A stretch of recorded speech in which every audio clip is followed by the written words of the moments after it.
রাশিয়ার রাজধানী মস্কোতে আবারও হামলার শিকার হয়েছেন দেশটির এক উচ্চপদস্থ সেনা কর্মকর্তা। লেফটেন্যান্ট জেনারেল ভ্লাদিমির আলেক্সেভকে লক্ষ্য করে পরপর কয়েকবার গুলি চালানো হয়েছে। শুক্রবার সকালে মস্কোর উত্তর পশ্চিমাঞ্চলের একটি আবাসিক ভবনের কাছে এই হামলার ঘটনা ঘটে।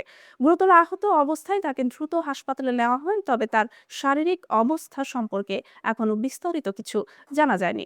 রাশিয়ার তদন্ত কমিটি জানিয়েছে ঘটনাটিকে হত্যা চেষ্টা হিসেবে বিবেচনা করা হচ্ছে এবং ইতোমধ্যে একটি ফৌজদারি মামলা দায়ের করা হয়েছে। তবে হামলার সঙ্গে কারা জড়িত তা এখনো নিশ্চিত করা যায়নি। আলেক্সেভ রাশিয়ার সেনাবাহিনীর গুরুত্বপূর্ণ কর্মকর্তা হিসেবে পরিচিত এবং ইউক্রেন যুদ্ধেও গুরুত্বপূর্ণ ভূমিকা পালন করেছেন। 2022 সালে রাশিয়া মরিউপোল দখলের পর ইউক্রেনের সঙ্গে আলোচনায় অংশ নেওয়া প্রতিনিধি দলের একজন ছিলেন তিনি।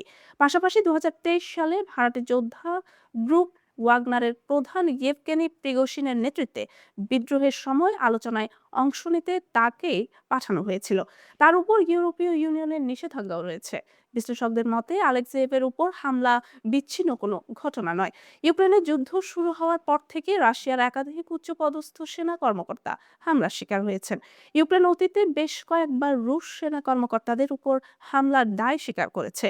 ফলে অনেকের ধারণা এসব হামলার পেছনে কৌশলগত উদ্দেশ্য থাকতে পারে। 2024 সালে মস্কোর একটি আবাসিক ভবনের বাইরে বিস্ফোরণে নিহত হন রুশ জেনারেল ইগোর কিরিলভ।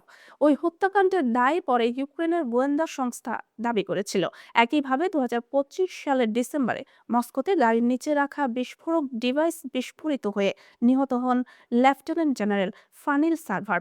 তিনি রাশিয়ার সশস্ত্র বাহিনীর প্রশিক্ষণ বিভাগের দায়িত্বে ছিলেন। এছাড়া রাশিয়ার নিরাপত্তা বাহিনী জানিয়েছে সম্প্রতি সেন্ট পিটার্সবার্গে একজন রুশ সেনার উপর হামলার পরিকল্পনাও নস্যাৎ করা হয়েছে। এসব ঘটনার পর দেশটির নিরাপত্তা ব্যবস্থা আরও জোরদার করা হয়েছে।